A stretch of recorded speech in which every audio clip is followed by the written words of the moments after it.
Okay, guys. So the budget vote has come and gone. It's all over. Will it happen? Once it happen, are we going to a Christmas election? It's all finally over. It's all finally over. And in the end, it wasn't even as dramatic as you would have expected. It wasn't even good cinema. In the end, it was there was a bit of games being played, but ultimately it wasn't fatal for Marconi's liberals. So how did it all go down? We know now that there were Elizabeth May of the Green Party voted in favor of the budget because she received assurances from Carney that he would honor the Paris Climate Accord and work to limit Canada's emissions. Hi, Braveheart. Welcome to the live. Today, I'm gonna keep it very short, right? I'm gonna keep it within 30 minutes. Because this is an impromptu show. But hi, thank you for joining. Thank you for joining. I know this is impromptu, but it's all good. It's all good. Let's get into all the good stuff. So, how did the vote go down? The liberals going into this needed two votes from opposition. You might recall that the liberals have 170 MPs. They have 170 MPs. You need 172 for majority. And with the 170, obviously you have to exclude the speaker from the at least the initial vote. Although the speaker does act as a tiebreaker when needs must. So the liberals were going into this vote needing two votes from opposition, two votes or two abstentions from opposition, right? And already, I think I told you guys this. I told you guys this that I mean, it just makes their lives easier that they essentially they basically could negotiate with Elizabeth May. I said this on one of the live shows that Elizabeth May could easily be one of those votes. Hey, hello, Adoy Fashion. Welcome to the show. Welcome to the show. And at the same time, it kind of made sense to me, having seen what went down with Matt Jeneru in the Conservative Party. It kind of made sense to me that Matt Jeneru, if it was true, the rumors that he was going to cross party lines, it made sense to me that he didn't. He ended up abstaining in this particular budget vote, and it made sense to me that he didn't vote with the Conservative Party. Right? He's resigning. He's leaving, for whatever reasons he had, for choosing not to participate in this vote, whether it was because he really was considering crossing over to the Liberals, or if he just didn't give a damn. For whatever reason, Matt Jeneru abstained from voting in this particular round. But there are a few surprises in the vote, actually. Shannon Stubbs, MP from Alberta, from Lakeland, Alberta, I want to say, she abstained from the vote today for medical reasons. Medical reasons. When I put air quotes, it all sounds very conspiratorial. But Shannon Stubbs, of the Conservative Party, abstained from the vote today because of medical reasons. I'm not saying anything, okay? I'm not saying anything. Interestingly, we were all thinking, well, it would be certainly it has to be the NDP that supports this budget if anybody is going to do it, right? Nope. The NDP almost unanimously voted against the budget, which was kind of wild. But I mean, we kind of knew that there would be some games being played, and in the end, we saw two NDP MPs choose to abstain from the vote. And as I said, the Liberals really only needed two abstentions from opposition parties to have enough votes to pass this budget. So it was all going crazy. But today I wanna go through, like, what does this mean for each of the parties? What does this mean for each of the leaders of these of the parties at this particular point in time? What is their position? Having seen how this has gone down, what does this mean for Mark Carney, for example? I think this really, really strengthens his hand because he has played the game. he has passed this budget without basically giving into the Bloc Québécois, for example. The Bloc Québécois. Braveheart says abstinence is the best policy, and it really worked today. Ooh, okay. No, but to be fair, even without the people who abstained in the NDP, the Liberals would still have been able to pass this budget, even when you just consider the people that abstained from the Conservative Party alone. And what you can expect is that obviously the conservatives are going to try and push this into the on the NDP and say, okay, the NDP has not changed. The NDP is still working with the liberals. The NDP is propping up this liberal government. That's what the conservatives are going to try and paint. Obviously, we've seen the NDP actually, and I'm going to play that for you in a sec. The NDP has come out and said, well, we're not propping up the government at all. We voted mostly against the budget, although we gave them just enough for it not to result in an election. We abstained. Just two of us abstained, enough to save the liberals from an election. But we're not in support, and that is a good pointer to the way the NDP wants to position themselves going forward. We'll get back. We'll get into that. I want you guys to listen to why Elizabeth May chose to vote for this particular budget. She's been speaking to the media. I'll play that for you guys in a second. Here we go. Okay, let's just find that video for you. Now, you guys should tell me if you can hear this because I realized I did this the last time. I'm going to play it now, but I did this the last time and I found that I found that the video, the, I found that I was talking to you guys, but you could not hear the video. So tell me whether if you can hear this video once I play it.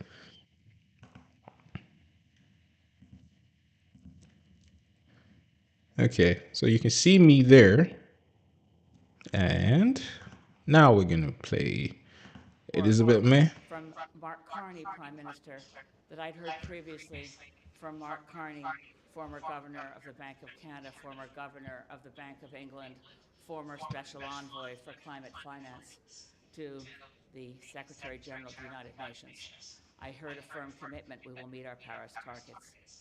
That requires action very soon because the first target we're going to hit is 2030 and then 2035. Legally binding treaty commitments and a commitment to do far more that we've heard in the budget with funding for the coming Montreal commitments to nature, to stop beating up on Mother Earth and start the process of CPR. So against what I had expected to say to you today, I'm going to vote yes. For the country, for the planet, and for my hope in the future. The Liberals can't count on me voting confidence in the government again without delivering on the words I heard. We have decided to put the interests of our country first, to vote against the budget, but to help prevent an election. Canada is facing instability and overlapping crises. In these challenging times, we must put our country's well-being first above partisan interests. When the next election comes, whenever that may be, Canadians will hold Mark Carney responsible and to account for his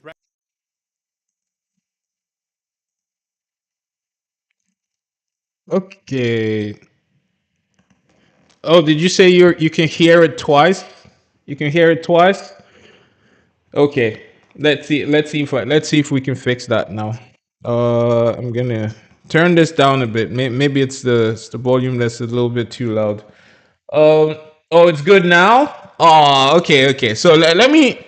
So we're gonna go back to what Don Davis says here.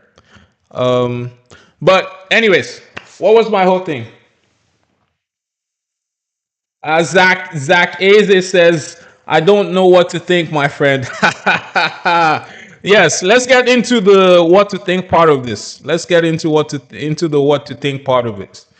So, obviously, Elizabeth May decided to vote for the budget because she got some assurances from Carney that he would have some climate policy. He would try and actually like uphold Canada's climate commitments. That's why she voted yes, right?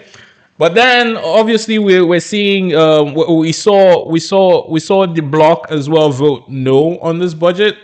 I mean that was not a surprise to me, and I imagine it couldn't possibly have been a surprise to you because the bloc have been talking tough about how you know unless the liberals give them what they want, they wouldn't vote for this budget, and they delivered on their stance. Essentially, they said unless you give us more transfers in healthcare and pay us for the carbon tax getting cancelled, you're not going to get our vote, and they delivered on that. Now, I happen to think that essentially, or maybe in this particular vote, here's what I learned. On the liberal side, I think Marconi has done well in this case because he has essentially gotten he has gotten opposition parties to effectively support this budget without giving them a single thing. He did not give Elizabeth May anything other than his word, which may or may not be a scam in this particular case, guys.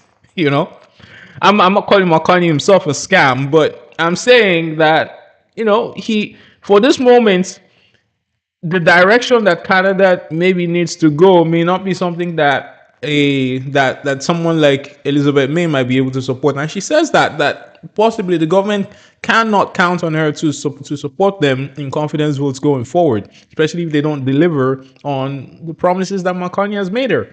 But clearly, one, Elizabeth May did not want an election and all of that stuff.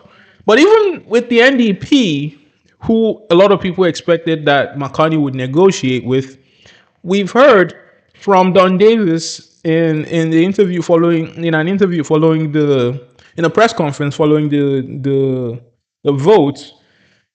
We've heard from Don Davis. He said that McCartney did not negotiate with them. And so he has given, and we know he did not negotiate with the bloc, right? Braveheart says, "Game well done, McCartney." It is a game well done. Because as I said, he has given them nothing. And more so, McCartney refused, essentially didn't change anything in the budget in order to get support from opposition. He was banking on the fact, and he basically went at their chest and told them, try me. If you want to go to an election, try me. And none of them tried him. He gave them absolutely nothing. And effectively, he could have passed this budget with just the conservative vote today. Obviously, with the speaker also voting as a tiebreaker. With just the conservatives who abstained today, he could have passed this budget. That is an incredible flex that most people don't really realize. Right? He did not need the NDP to pass this vote. The conservatives effectively supported him, although they will say that they voted against the budget. Wild, right? Wild, right? And then let's talk about the position. So that's the position that and Zakese says. Okay, no. Braveheart says every other party chose to tuck their tail and keep the status quo. Good preservation instincts, folks. And that is the point. Marconi was banking on the fact that their self-preservation instincts would take over, and that he basically looked them in the eye. It was all a game of poker, right? I'm gonna call you and see how far you're willing to go. And they folded like a cheap launcher. They folded right now. Now we'll see how long this goes, how long this lasts. Zakeze comes in and says, "Great points." I try, my guy. I try. But where does this leave the Conservative Party? Well, maybe crisis averted. I don't know. For a while there, we were wondering how many more MPs are looking to cross the floor.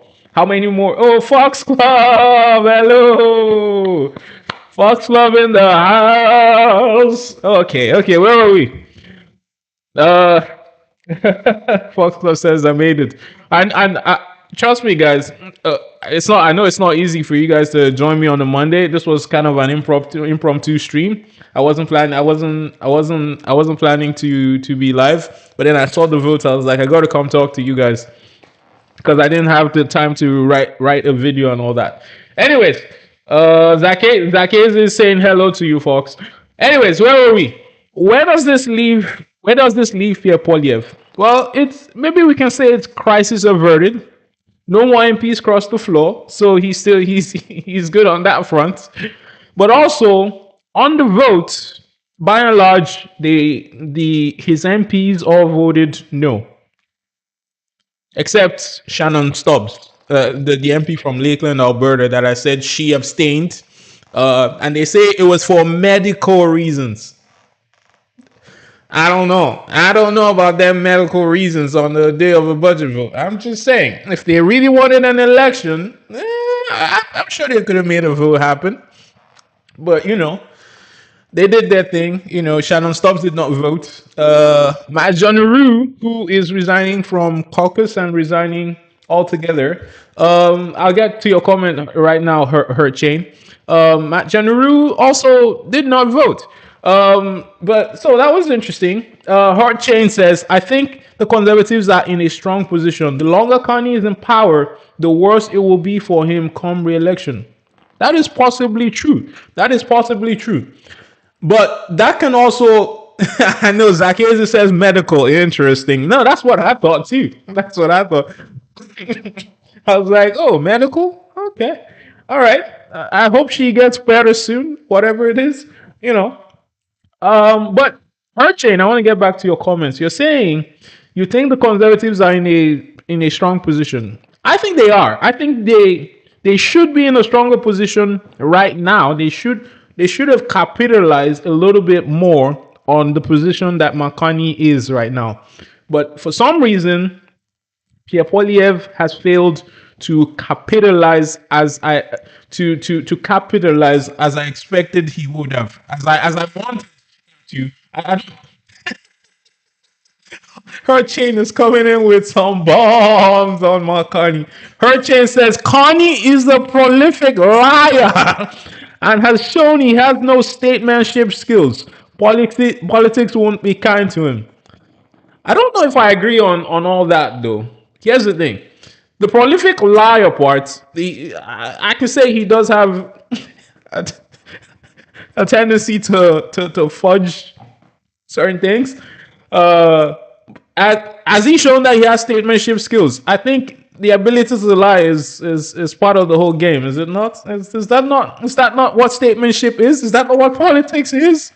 What do you mean he has no statement? No, no, no. But if I was being fair, McCartney has shown, and you see now, nothing shows how statesman-like McCartney is more than the fact that he has been able to pull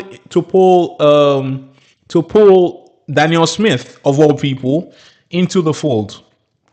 You can't say a man has no statesmanship if you consider where the relationship with Alberta was and the relationship where that was even before the election, the how Daniel Smith was positioning herself, and you see where we are today and say McCartney has no statesmanship skills. I would respectfully disagree with you on that. Uh so Zach Eze says Canadians wanted immediate relief to cost of living, and Carney thinks making people wait 5 years is a great idea. Uh, let's see, let's see, let's see. Let me. I want to think through that though. Do you for sure? McCartney's strategy was basically he in his mind or not, I shouldn't say in his mind, but the strategy that as I read it was he wanted to cut taxes. He didn't quite deliver the taxes he promised to cut on the size of the cut he promised.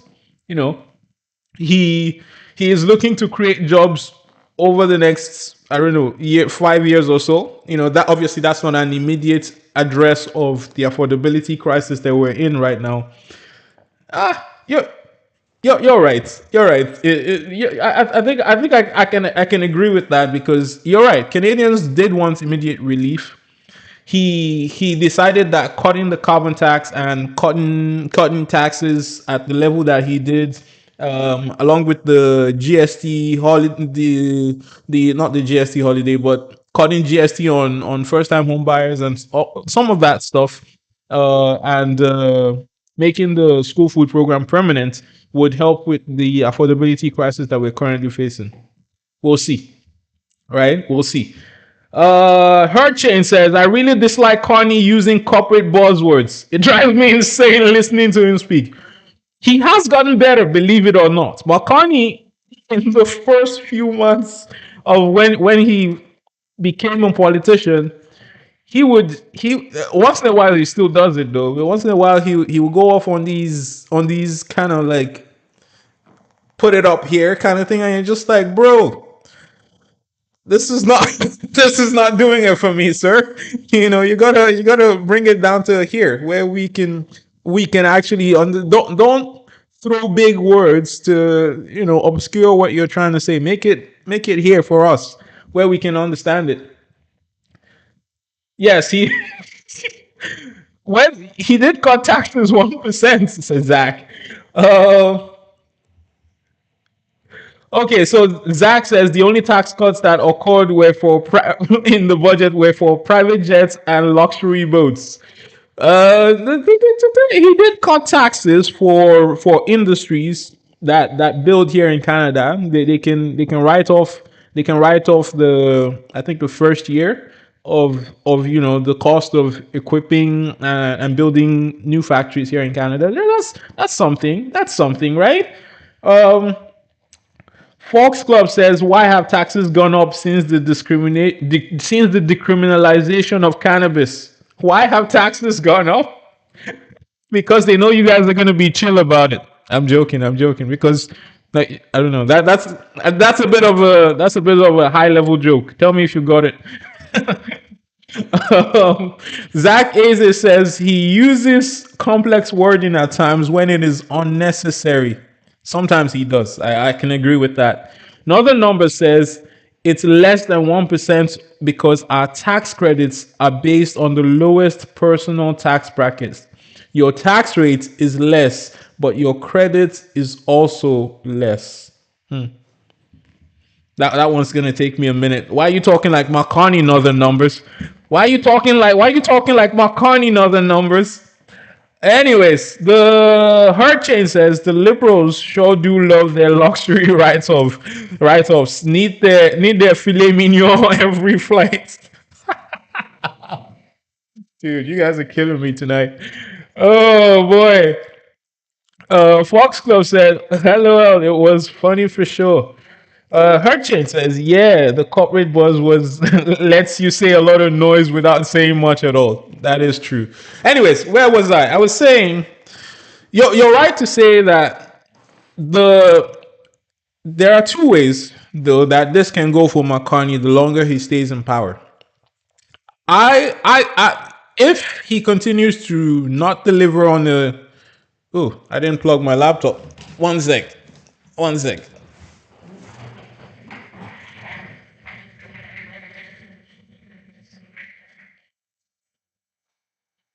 And we're back. Anyways, if McCartney continues to not deliver on a trade deal with the United States, or continue deliver on the nation building projects and those projects, as I said, this is something we've discussed extensively on the live shows, right? McCartney is referring a bunch of projects to a nation building, a major projects office. Is refer this, in my mind, does not materially change anything for these projects. He's renouncing a bunch of projects that are not new. They're not new. A lot of these projects have been under construction. A lot of them are this whole idea of announcing nation building projects, nothing really changes materially until we start to see these projects getting delivered within a shorter period of time than they would have otherwise taken, less projects getting stuck in court, as we're seeing currently with the Silism's project, the LNG project, which McCartney coincidentally announced last week, and that is already facing two court challenges from what's it called, from First Nations. So if nothing materially changes on these, well, those are two big files that McCartney has not delivered on. And you're right to say that things will continue, things will get worse for McCartney if he doesn't. Northern Number says next he's going to announce the CP Railroad. But to be fair, Carney and his ministers have said they want to focus on getting projects over the line, right? And so yes, it will look like they're re-announcing a whole bunch of projects. But what I want to see is these projects actually creating jobs and actually getting completed, as against just referring them to an office and they never actually hit the road. They never actually see the light of day. Uh, okay, I missed a few comments here. Her chain says Carney promised a lot but has consistently underachieved, especially with premiers undermining his international negotiations. That is something that really that whole debacle with the Reagan ads. I could not for the life of me tell you why Doug Ford thought that was a good idea. Like, what did he think was going to happen? Like, why would you do that? And it is even worse because it appears that Doug Ford spoke to McCartney about the fact that he wanted to put out the ad, and it seemed like McCartney told him it wasn't a good idea, but he went ahead anyways. And I'm like, who's running this ship? Like, what kind of joke system are we running here? That really, really irritated me. So, I mean, it seems crazy to me that I would be looking at Daniel Smith right now and going, he seems like the only team player amongst all of them. We've heard Wap Canoe kind of recently been talking a little bit out of turn. All of them are trying to posture. David Eby has thankfully is listening a bit more to McCartney than Doug Ford was. It's I don't know why let's just function as a team. How hard is that? Anyways, okay, let me catch up on your projects, on your comments here. Her chain says that's why I don't think time will be kind to Carney. Time wore away at Trudeau, and that ran him out of office. Carney is headed down the same path. Let me offer you an alternate perspective. What if, and this is where things get really dangerous for Pierre Polyev. Pierre Polyev, I think, should be further ahead in the polls right now if he had capitalized as he should have on some of the shortcomings of McCartney. Because think about it, you could McCartney is a little bit is at a fork in the road right now where things can go two ways. At this particular point, he hasn't delivered on a trade deal with the United States. He has done a few things. Most people just think. I think McCartney sometimes is a little bit polarizing, where people go, "Oh, he hasn't done fuck all," and some people are like, "Oh, it's not his fault." I don't think there's anybody saying he has done phenomenal right now. But most people are fall into two categories. He hasn't done fuck all, or a lot of these things are not his fault, and he's just ramping up. Those are the two categories that I find McCartney falls under. And this is dangerous for Pierre Polyev because if Pierre Polyev is not at this moment expanding his base and capitalizing on some of the shortcomings of McCartney, well, it can go two ways. By this time next year, McCartney could be in a worse position. We could be in a situation where After, because we're negotiating that the Kuzma agreement, where Donald Trump has inserted a baseline tariff in the Kuzma agreement, which I expect him to. You can mark my words. Um, where Donald Trump has inserted a baseline tariff on Canada, and maybe these nation building projects, well, we find out they're just, a whole bunch of window dressing. Nothing is actually moving along. Well, at that particular point, what happens to McCartney? Well, people really, really start to lose their patience at that point, because it's like, well, dude, I'm on the side of affordable food. I want to be able to feed my family. So if you're not the guy to help me in that, please excuse us. That's the way that might go. So that's one way that could go.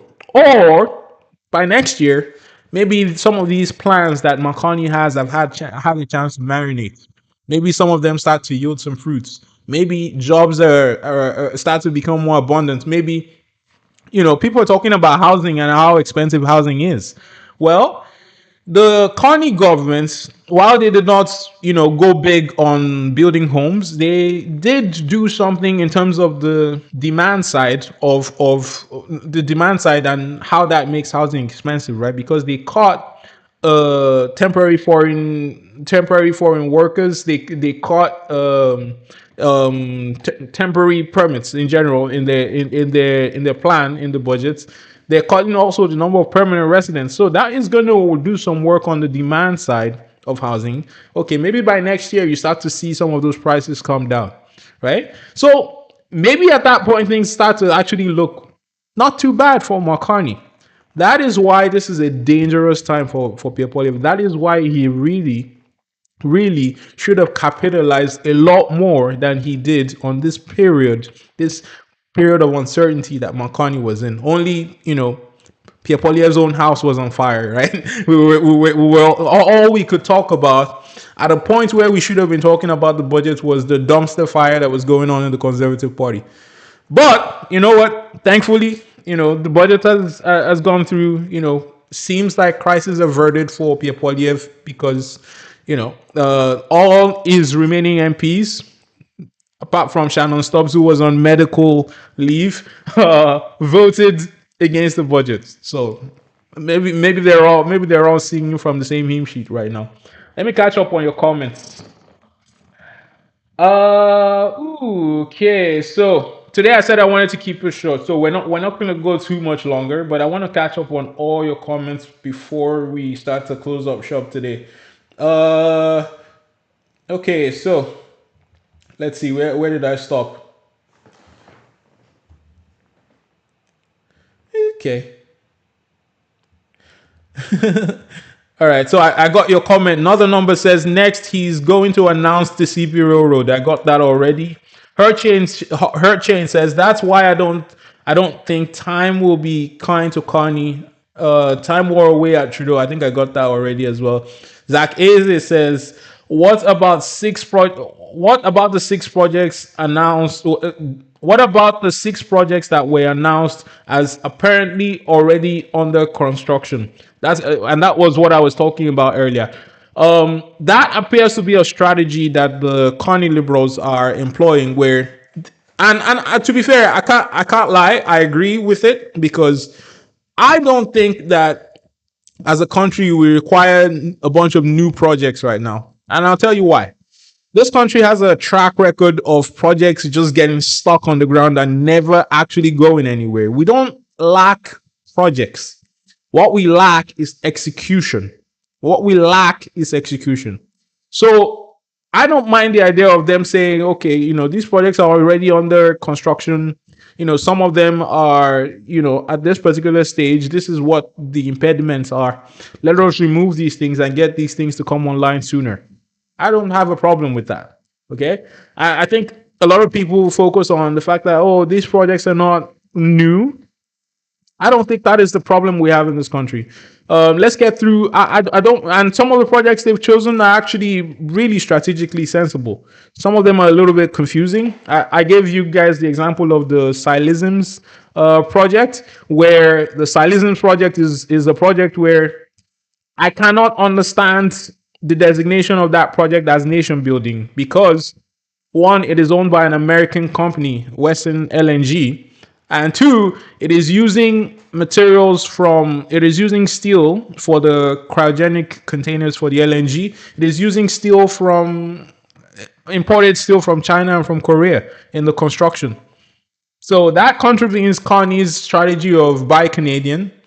It contravenes the idea of supporting ourselves. Why is it not Canadian owned and all of that stuff? Maybe there's just not the funding there.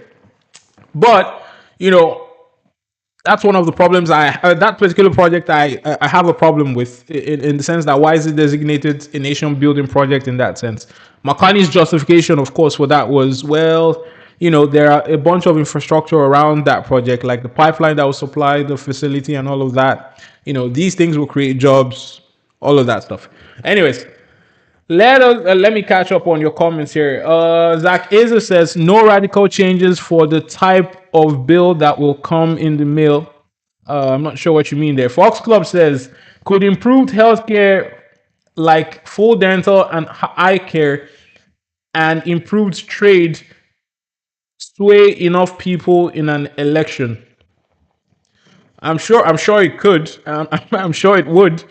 I mean, yeah, but that's you're talking about a big bill there. That's a lot of money for that because I mean the block was asking for basically a bit more in terms of health transfer to the provinces. The NDP is looking for social programs as well. Are we in a position as a country now to support even more social programs?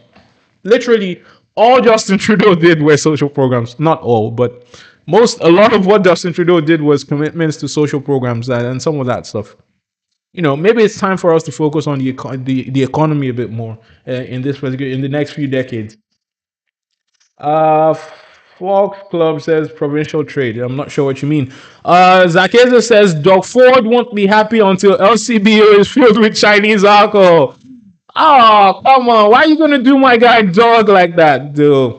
No, Doug Ford is. I mean, why specifically Chinese alcohol? I'm not sure I get the reference. But Doug Ford, to be fair, has said today that he is absolutely against the idea of Canada dropping the 100% tariffs we currently have on Chinese electric vehicles because it feels that it undercuts the auto sector in Ontario. Yeah, so I'm not sure where you're coming from with the Chinese alcohol. Yeah, okay. So Zach also says interprovincial trade is still a myth. Yes, yes. This is another one that really annoys me, and I don't know how this is still why this has been a problem. Why this is such a complicated problem in this country, and McCartney did the as usual, and this is starting to turn into a bit of a thing with McCartney. I'll be careful with this. McCartney did the window dressing part of it. He he did the window dressing part of it in the sense that he what's it called now? He he passed the bill, the One Canadian Economy Act, but the actual work to create this One Canadian Economy, I could say, has not been achieved yet. Now, and we haven't heard as much as we should be hearing about unifying and creating this One Canadian Economy. McCartney has done the window dressing, removed the federal barriers, but what does this actually mean in practice? I haven't seen that. Okay, so Zach says Ontario as a province has collapsed. It's the new Detroit. Well then. Fox Club says, could Carney work out a trade deal with New York City? I don't know. I don't know how if Mom Danny wants to work with us. The mayor of New York wants to make Trump mad. To be fair, Trump has maybe Trump will stop calling him a communist after they have their meeting. It sounds like Trump has talked about meeting up with Mom Danny, And also, who knows? Maybe Trump is in the. I don't know if you guys have noticed, but in the last few days, Trump has been making a few reversals on things. Apparently, they're talking about releasing the. He's talking about releasing the Epstein files these days, and people are like, "Yeah, okay, yeah, yeah, you're really gonna release the Epstein files, right?" And he's talking about meeting with Momdani. Anyways, we'll see how all these things play out. Um, we've also seen that the if any of you invest my if any of you invest in the stock market, my commiserations to you. It has been bloody on the stock market in the last few days. So I don't know. Maybe that changes Donald Trump's mind. So, okay, let me just get through the rest of your comments and then we'll close up shop for today. I don't want to go too long. Uh, okay, so Zach says Carney moved Brookfield there, so maybe he's able to bring some industry back in return. Zach is going hard. Oh my god, tonight. I'm not even gonna lie. Dude, what's this man done to you, man? Okay, okay. Hurricane says Polyev is mainly making a play for younger voters and Labour voters. The NDP. Okay, okay. Polyev is mainly making a play for younger voters and Labour voters that the NDP abandoned. He hopes to make a new coalition of voters for the next election. That's a good strategy. That's a good. It's a good strategy. Maybe part of the problem that Polyev has is his I don't know, his position seems to alienate women voters, and it seems to, and obviously the the people with a bit more of a, I don't know, liberal, for lack of a better word, a liberal mindset. But women voters certainly, and people who maybe there's some people that don't take a hard line on some of the social justice issues the way maybe conservatives tend to. He that's where he loses some votes, right?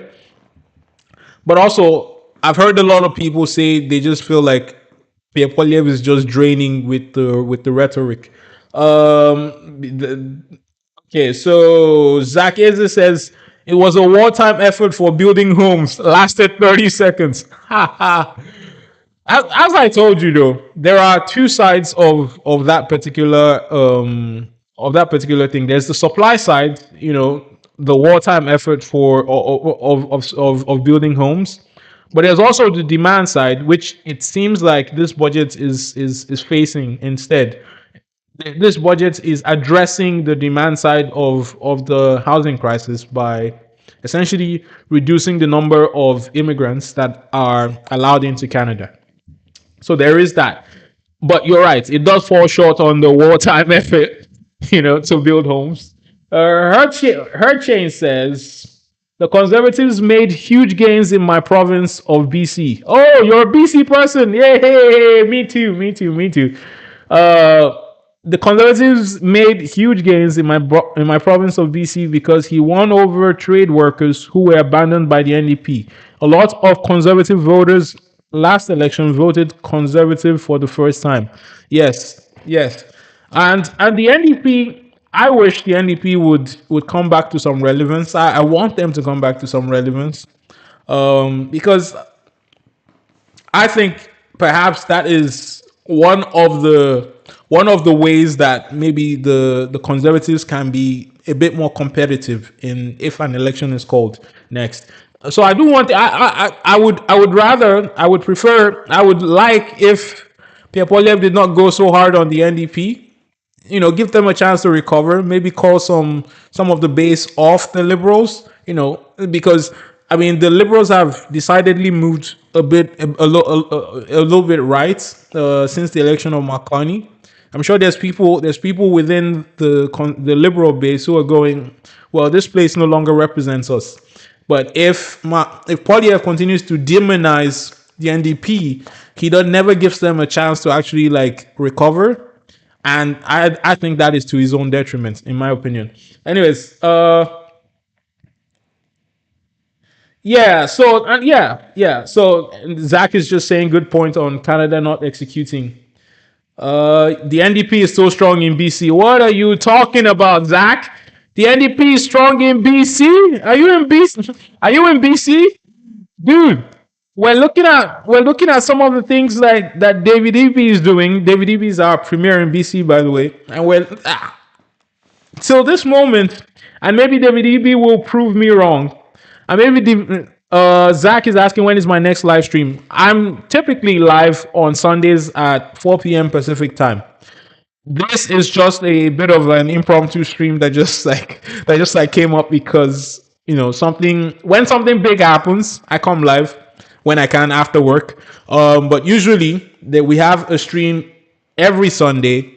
We have a stream every Sunday at 4 p.m. Pacific time. So that's your answer, Zach. Uh, yeah. So you're telling me that the NDP is so strong in BC? Yes, they're strong compared to maybe how they might be elsewhere, but dude, we're just if not that the only reason why the NDP is was able to win the last election in BC was because the conservatives just absolutely shit the bed as the election came by. And the BC conservatives continue to shit the bed as we speak. If you know anything about BC politics, you know what I'm talking about here. Anyways, Fox Club says some automotive companies bring steel in from Japan. Okay. Fox Club says Polyev feels like he has been chasing forever. He wasn't chasing forever. What do you mean? He wasn't chasing forever. By this time, at this time last year, Polyev was leading by 25 points over a certain Justin Trudeau. He's not been chasing forever. What do you mean by that?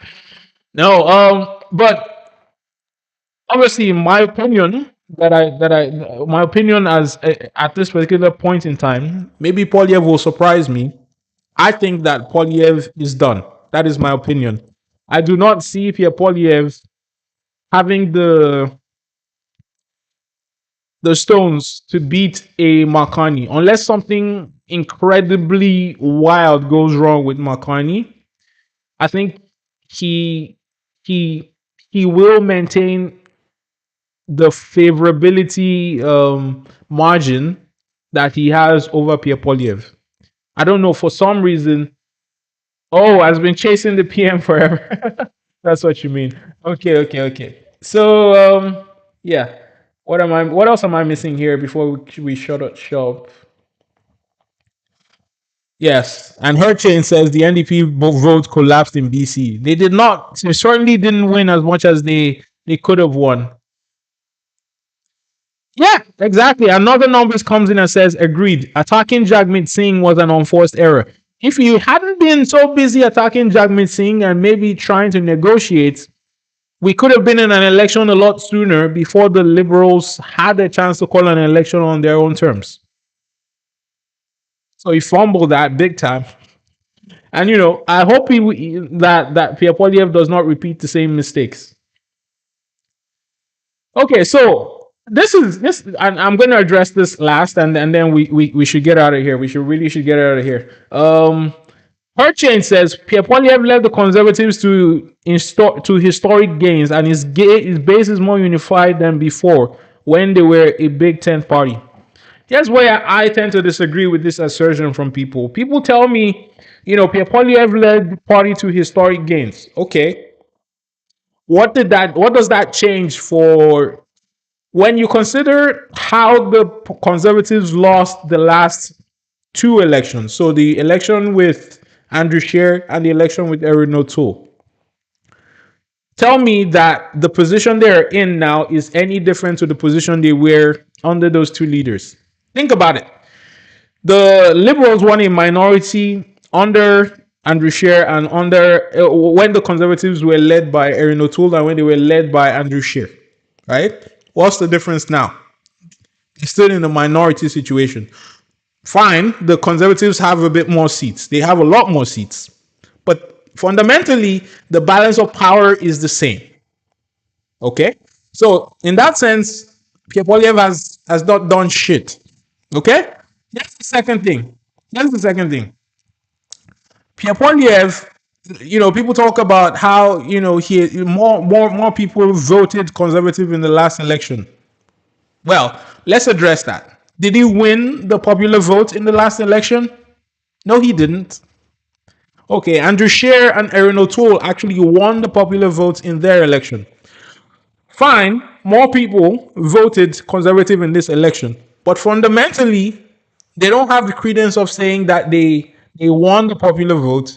They don't have, and they're basically in the exact same power dynamic that they were under those two leaders.